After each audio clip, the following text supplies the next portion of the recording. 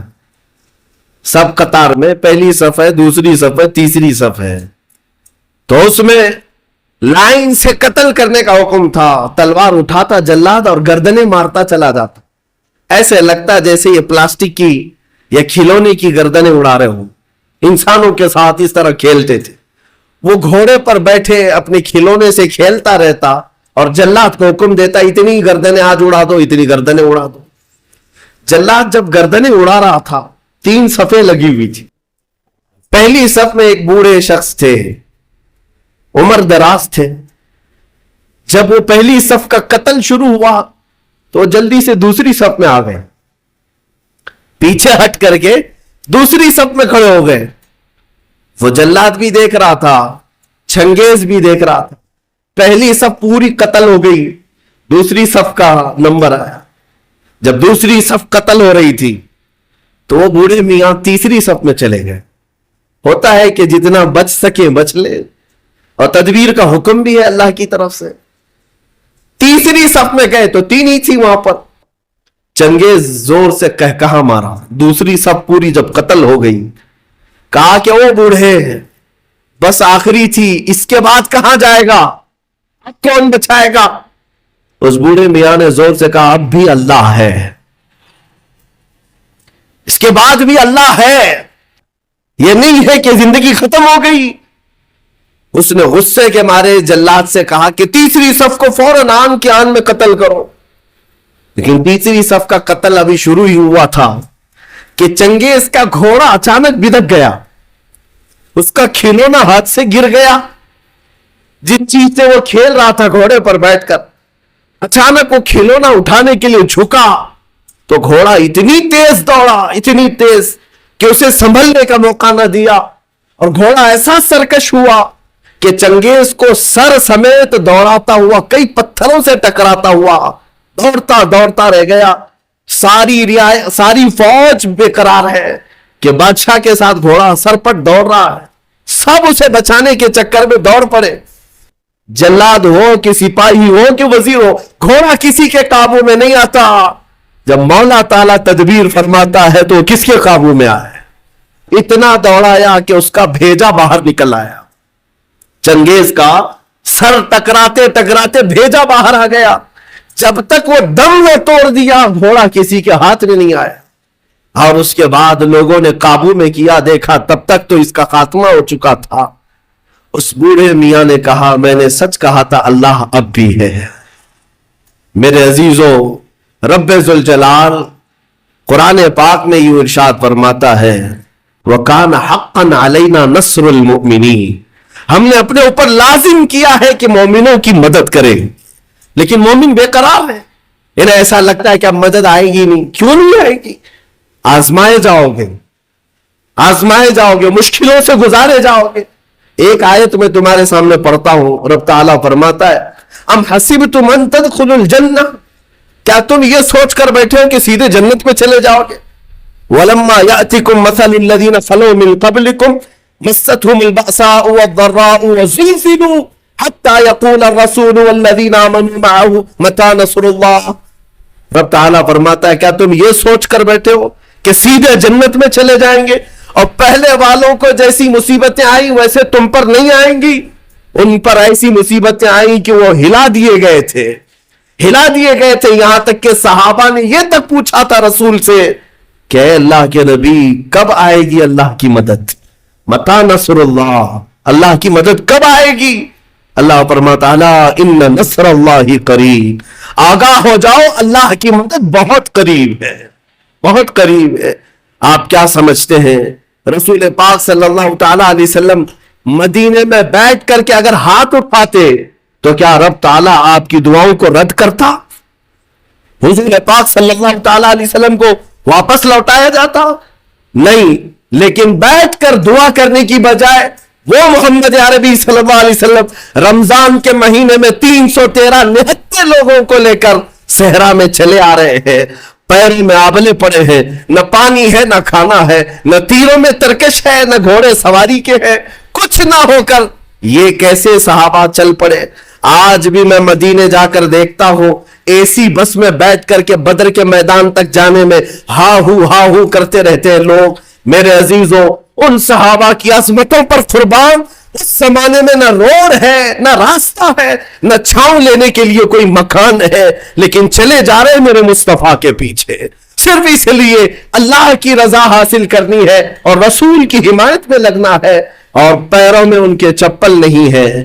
اور آج اگر آپ عرب کی سرزمین پر تپتے ہوئے صحرا میں ایک منٹ کے لیے میں کہتا ہوں ننگے پیر کھڑے ہو جاؤ، پھر بتانا تمہارے تلوے نہ جلے تو مجھ سے کہنا، تلوے جل جائیں گے.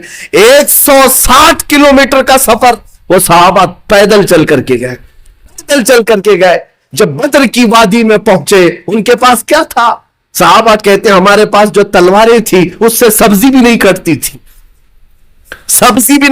تھی، کند تھی، مڑی ہوئی تھی، زنگ لگا ہوا تھا، لیکن توکل اللہ کی ذات پر تھا. صحابہ میں کچھ وہ ہے حضرت عکاشہ، وہ کہتے میرے پاس تو کچھ نہیں تھا، میں تو کھجور کے تنے کی لکڑی لے آیا تھا جنگ میں اترنے کے لیے. جہاں تلواریں سنسنا رہی ہو وہاں ایک صحابی کھجور کا سوکھا ہوا تنا لے کر کے آئے. یہ توکل بتاتا ہے کہ اللہ ہمارے ساتھ. عزیزان گرامی وقار، یہ سارے میدان میں اتر جانے کے بعد پھر میرے آقا دعا کرتے ہیں اے مولا ہم نے جو اپنی طاقت میں تھا وہ سب میدان میں اتار دیا، اب اگر تیری مدد نہ آئے گی تو پھر اس زمین پر سجدہ کون کرے گا، اس زمین پر عبادت کون کرے گا؟ یہ نہیں ہے کہ یہیں بیٹھ کر کوشش کچھ نہیں کرنی ہے، عمل کچھ نہیں کرنا ہے. دعاؤں کے اور اسی طرح کے مجمع میں بیٹھ کر کے ہم یہ کہہ دیں اے اللہ تو فلاں کو غارت کر دے، فلاں کو غارت کر دے. عزیزان گرامی، مومن کے لیے کہا گیا ہے کہ وہ عملی میدان میں اترے. میں آپ کو بتاتا ہوں، ایک شریف آدمی تھے مولوی صاحب، صوفی صاحب، کھیتی باڑی کرتے تھے اور گاؤں کے کئی لوگوں نے ملا کر کے صوفی صاحب کو ایک کھیت دے دیا تھا کہ آپ اللہ اللہ کرتے رہتے، آپ کا معاش بھی تو چلنا چاہیے، گھر بار بھی چلے. تو صوفی صاحب کو کھیت ملا، مولوی صاحب نے کھیتی باڑی تو کر لی، اس میں مکئی یا گیہوں جو بھی آئے، فصل جب آئی تو ظاہر سی بات ہے بیٹھتے تھے، ایک گدھا آتا تھا اور چر کے چلا جاتا. صوفی صاحب کیا تسبیح پڑھتے اے اللہ یہ گدھے کو برباد کر دے، اے اللہ یہ گدھے کو تباہ کر دے، یہ گدھے کو ختم کر دے، بیٹھے بیٹھے گدھے کو ختم کر دے، بیٹھے بیٹھے گدھے کو. وہ گدھا اپنا تو چلتا تھا، چلا جاتا تھا، ان کی تسبیح چلتی رہتی تھی. کچھ ان نوجوانوں نے دیکھا ارے میاں مولوی صاحب روز تسبیح لے کر کے بددعات کر رہے ہیں، گدھا آتا ہے اپنا کھاتا ہے چلا جاتا ہے. کئی دن تک دیکھا، آدھا کھیت تو گدھا کھا گیا تھا. تو پھر ایک دن ان نوجوانوں نے موٹے موٹے ڈنڈے لائے اور لا کر کے جس وقت گدھا آیا اس کی دھلائی شروع کر دی، اور گدھا اس کے بعد جو غائب ہوا پھر کھیت میں آیا ہی نہیں. ان نوجوانوں نے کہا کہ مولوی صاحب اگر تسبیح سے ہی سب کچھ ہو جانا تھا تو نہ کھیتی باڑی کی ضرورت ہوتی، نہ پانی برسانے کی ضرورت ہوتی، گھر میں بیٹھتے کھانا پہنچ جاتا. اسباب بھی تو کوئی چیز ہے. عمل کے میدان میں اترو, صرف اور صرف تسبیح نہیں, کبھی ڈنڈا بھی. میرے عزیزوں, یہ مثال میں نے صرف اس لیے بتائی کہ عملی میدان میں نہ آ کر کے صرف اور صرف یہاں بیٹھ کر مشورے کرنے سے نہیں ہوتا. اپنے آپ کو تبدیل کرو, اپنے آپ کو تبدیل کرو. قرآن تمہیں بلا رہا ہے, تم پہلے اسلام میں پورے کے پورے داخل ہو جاؤ.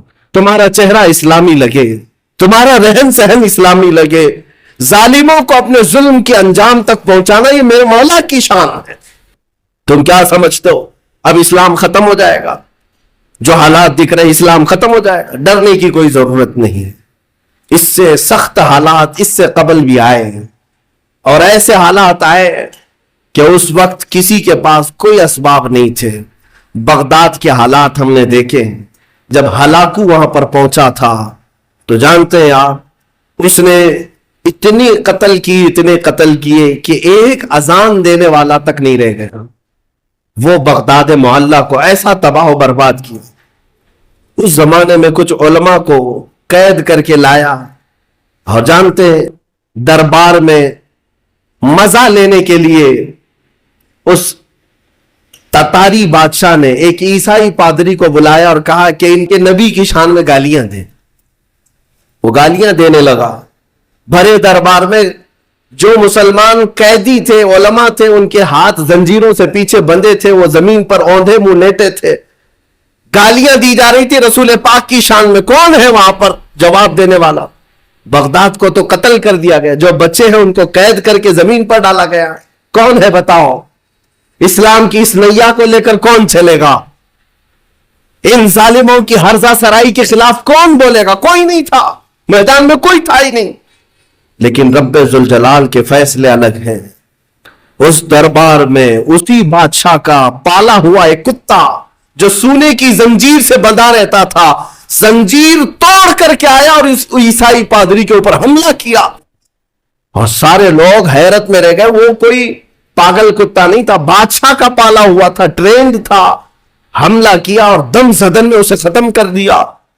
اس وقت علماء جو قید تھے, مومنین قید تھے, اللہ کا شکر بجا لاتے ہوئے ان کی زبانوں سے یہ کلمہ نکلا, اے مولا تیرے فیصلے عجیب ہیں. جب تو دین کی حفاظت اور اپنے رسول کی عزت کی حفاظت کرنے پر آئے تو کتوں کو بھی تو محافظ بنا دیا کرتا ہے. کتے کے ذریعے سے بھی اللہ تعالیٰ یہ کام لیتا ہے. اس دربار میں ہیبت ایسی تاری تھی, ایسی ہیبت تاری تھی, آپ کو میں کیا بتاؤں. 500 سے زیادہ تتاری سپاہی ایمان لے آئے اسی مجمع, جس کو دیکھ کر کے اقبال نے کہا تھا حرم کو مل گئے پاسبان صنم خانے سے. اللہ تبارک و تعالیٰ کب حفاظت کے لیے کہاں سے چنتا ہے یہ اس کی مرضی ہے. آپ کیا سمجھتے سب ختم ہو جائے گا؟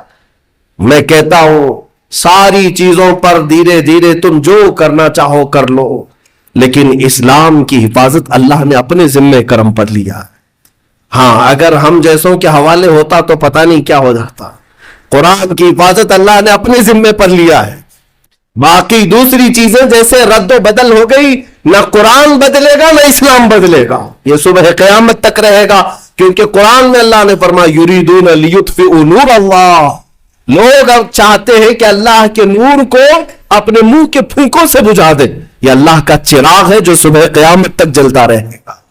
عزیزان گرامی, بات میں اتنی کرنا چاہتا ہوں کہ ظالم جتنا بھی ظلم کرے ایک وقت ایسا آتا ہے جب رب کی پکڑ آئے گی, رب تعالیٰ کی پکڑ آئے گی. محمد عربی صلی اللہ تعالی علیہ وسلم اس مکہ کی سرزمین پر آزمائے گئے جو آپ کا آبائی وطن تھا, جہاں میرے آقا پیدا ہوئے تھے. کیا آپ نے دیکھا رسول مکرم صلی اللہ تعالی علیہ وسلم 13 سال تک آزمائے گئے, ان کے صحابہ کو شہید کیا گیا, ان کی صحابیات کو مارا گیا. حضرت سمیہ اسی مکہ میں شہید کی گئی, حضرت عمار بن یاسر, بلال حبشی, خبیب بن عدی, حضرت خباب بن الارت, یہ وہ لوگ ہیں جن کو پھانسیوں پر بھی چڑھائے, انگاروں پر لٹایا گیا, بہت ظلم دیا گیا. وہ وقت بھی آیا جب رسول پاک صلی اللہ تعالی علیہ وسلم مکہ چھوڑ کر چلے گئے, لیکن کیا سب ختم ہو گیا؟ مکہ چھوڑ کر کے مدینہ طیبہ چلے گئے, سب ختم ہو گیا؟ نہیں, ایک وقت ایسا بھی آیا کہ حضور پاک صلی اللہ تعالی علیہ وسلم اپنے 1400 صحابہ کے ساتھ عمرہ کے لیے آئے تو ان ظالموں نے عمرہ تک نہیں کرنے دیا. ساری دنیا کے لیے کعبہ کھلا رہتا تھا لیکن رسول کے لیے کعبہ نہیں کھولا گیا, نہیں مکہ آنے کی اجازت دی گئی. یہ صلح حدیبیہ کا موقع تھا. میں اس کی تھوڑی سی ڈیٹیل آپ کو بتا دوں, حالات کب تبدیل ہوتے ہیں اندازہ بھی نہیں کر سکو گے. 1400 صحابہ تھے اور مکہ صرف 35 کلومیٹر باقی ہے. احرام کی حالت میں سب صحابہ عمرہ کرنے کے لیے آئے, ہتھیار لے کر نہیں آئے, لیکن عمرہ کرنے نہیں دے رہے مکہ والے. بیچ راستے میں روک کر کے زور زبردستی جنگ کرنے پر ابھار رہے ہیں. مکہ والوں کا غرور تھا لڑیں گے ہم, کیونکہ جنگ بدر بھی ہو چکی تھی, احد بھی ہو چکی تھی, خندق بھی ہو چکی تھی. اس میں کبھی ان کی جیت کبھی ان کی جیت, یہ سب چلتا رہا. اب مکہ والے یہ چاہتے تھے کہ ہمارے وطن کے قریب آئے ہیں, ہم جنگ کریں گے. لیکن میرے آقا صلی اللہ علیہ وسلم فیصلہ کیا کرتے ہیں, صحابہ سے کہتے ہیں میں جنگ نہیں چاہتا, میں صلح کرنا چاہتا ہوں. ہم احرام کی حالت میں ہیں, ہم عمرہ کرنے کی غرض سے آئے. تو جب حضور نے صلح کی بات کی تو ظالم جتنا دبانا چاہتے دباتے. ان کی عادت ہے کہ اگر تم صلح کے لیے آؤ گے تو جتنا دبانا چاہتے دبا لیں گے. حضور کے پاس آ کر ایسی ایسی شرطیں رکھی جس کو بظاہر دیکھا جائے تو ایسا لگتا ہے ایک طرفہ ہے سب. کہنے لگے کہ اگر ہمارے مکہ سے مدینے کوئی آئے گا تو آپ اس کو واپس کریں گے, اور مدینے سے کوئی مکہ آئے گا تو ہم واپس نہیں کریں گے, سائن کرو اس پر. اور کئی ایسی چیزیں تھی کہ اگلے سال آپ آئیں گے بغیر ہتھیار کے آئیں گے, اور ہم جس کو پرمیشن دیں گے وہی عمرہ کرے گا. یہ سب چیزوں پر حضور پاک صلی اللہ علیہ وسلم سے صلح کرائی جا رہی. حضرت علی لکھ رہے تھے صلح نامہ. ان ظالموں نے اس بات پر بھی اعتراض کیا, محمد رسول اللہ جو لکھا ہوا تھا, حضور نے یہ لکھوایا تھا محمد رسول اللہ اور قریش کے رئیسوں کے درمیان یہ صلح ہو رہی ہے. انہوں نے کہا ہم آپ کو اللہ کا رسول نہیں مانتے, یہ لفظ ہٹا دیجئے, صلح نامے سے یہ لفظ ہٹا دیجئے. میرے آقا صلی اللہ علیہ وسلم نے حضرت علی سے کہا علی یہ بھی مٹا دو. لوگوں کو تو ایسا لگ رہا ہے نا دب کر صلح ہو رہی, دب کر. حضرت علی قلم نیچے رکھ دی اور کھڑے ہو گئے, کہا یا رسول اللہ مجھ سے یہ نہیں ہو سکے گا, مجھ سے یہ نہیں ہو سکے گا کہ اللہ کے رسول کا نام میں یہاں سے مٹا دوں. خود رسول پاک صلی اللہ علیہ وسلم نے اپنے ہاتھوں سے مٹایا اور کہا کہ لکھو محمد ابن عبداللہ, عبداللہ کے بیٹے محمد اور قریش کے درمیان یہ صلح ہے. بہرحال صلح ہو گئی. صحابہ کی بات میں بتاؤں, حضرت عمر اس معاملے میں اتنے جلال میں تھے, ایک ایک صحابی کو پکڑتے تھے اور کہتے تھے کیا ہم حق پر نہیں ہیں. حضور کے پاس آئے اور کہا ہم حق پر نہیں ہیں, کیوں ان ظالموں سے ان چوروں سے دب کر کے ہم صلح کریں. ہم 313 تھے ان کے چھکے اڑائے تھے, آج ہم 1400 کی تعداد میں ہیں, آپ حکم دیں ہم جنگ کریں گے. میرے آقا فرماتے ہیں عمر میری نگاہیں جو دیکھ رہی وہ تم نہیں دیکھ رہے, جنگ کی اجازت نہیں. حضرت عمر کو اس پر بھی صبر نہیں ہوا, پورے مجمع میں صحابہ کو جا جا کر کے ہلا رہے تھے. حضرت ابو بکر صدیق کے پاس آئے, انہیں پتا تھا حضرت ابو بکر صدیق کہیں گے تو حضور مان لیں گے. اس مجمع میں حضرت ابو بکر صدیق سے کہا ابو بکر دیکھو تو صحیح کیسے حالات آ گئے آج ہم پر, ان ظالموں ان کافروں کے درمیان ہم صلح کریں گے اور حضور پاک صلی اللہ علیہ وسلم کیوں ہماری بات نہیں مان رہے. لیکن صدیق اکبر کے ایمان کا معاملہ ہی الگ تھا. انہوں نے نہیں کہا ہاں عمر تم صحیح کہہ رہے ہو, بلکہ یوں کہا الزم غرضک یا عمر, اے عمر اپنی زبان سنبھال لو, تم جس کے بارے میں بات کر رہے ہو اللہ کا رسول ہے, وہ اپنے پیٹ سے فیصلے نہیں کرتے بلکہ وہ جو کرتے ہیں وہ وحی الہی سے کرتے ہیں. بہرحال صلح نامہ لکھا گیا, صحابہ احرام وہی کھول دیے اور چلے گئے, سر جھکائے گئے. آپ کو میں بتاؤں حالت ایسی تھی, یہ پہلا موقع تھا, پہلا موقع تھا. حضور پاک صلی اللہ علیہ وسلم باہر آئے, صحابہ سے کہا اپنے اپنے بال منڈا لو, عمرہ ہوا نہیں ہے لیکن بال حلق کر لو. ایک بار حضور نے فرمایا کوئی نہیں اٹھے. دوسری مرتبہ حضور نے پکار کر کہا سب اپنے اپنے بال منڈا لو, چلو مدینے چلنا ہے. کوئی نہیں اٹھے.